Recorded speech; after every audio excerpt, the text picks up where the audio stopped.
شعر پر فضیلت رکھتا وہ تو پیر پٹھان رحمۃ اللہ علیہ تھے. اللہ اکبر.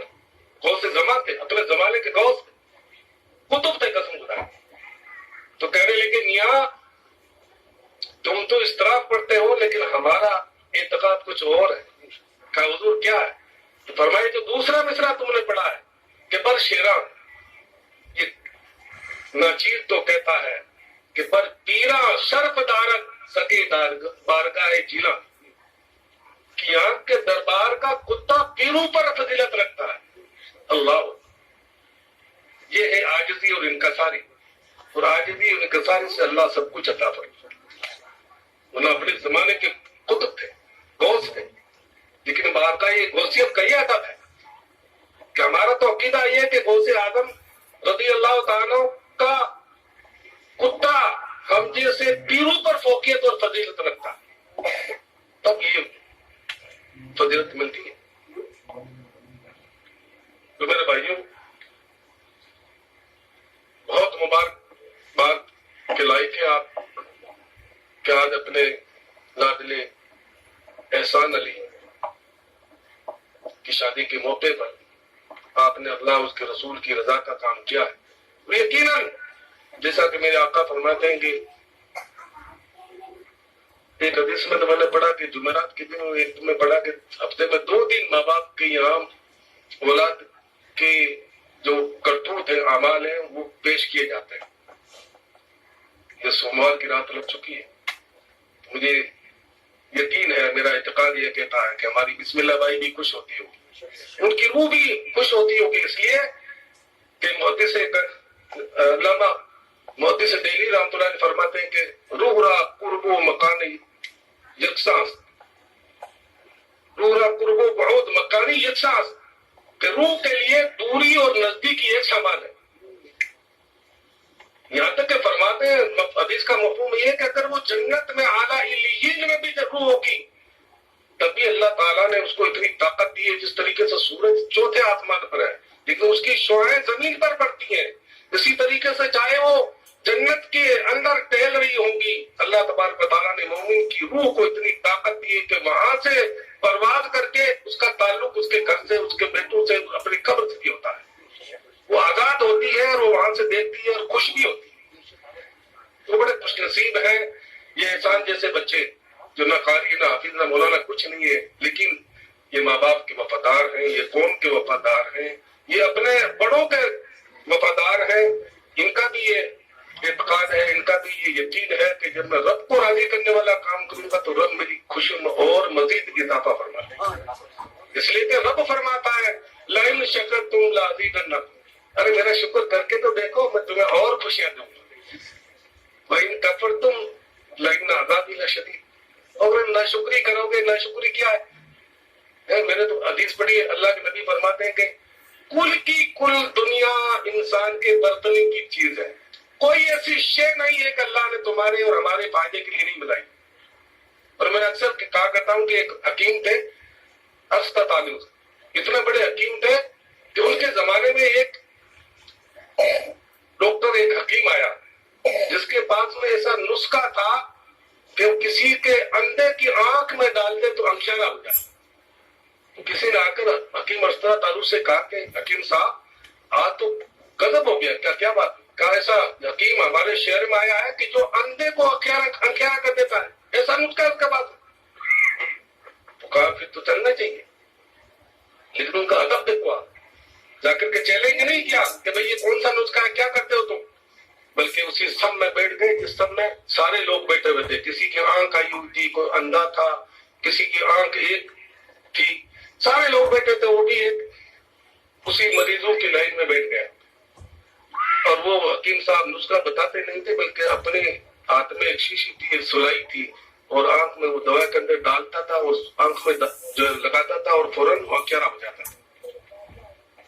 جب حکیم ارسطاطالوس کے پاس میں وکیل صاحب پہنچے تو آپ نے اس نسخے کو آنکھ میں لینے کے بجائے فوراً زبان باہر نکال لی اور فوراً زبان میں لے لیا, اور لگانے کے بعد میں اپنے تجربے کی بنیاد پر کہہ دیا کہ میں بتا سکتا ہوں کہ آپ کی دوا کے اندر جو نسخہ ہے اس میں 100 دوا ملی ہوئی ہے,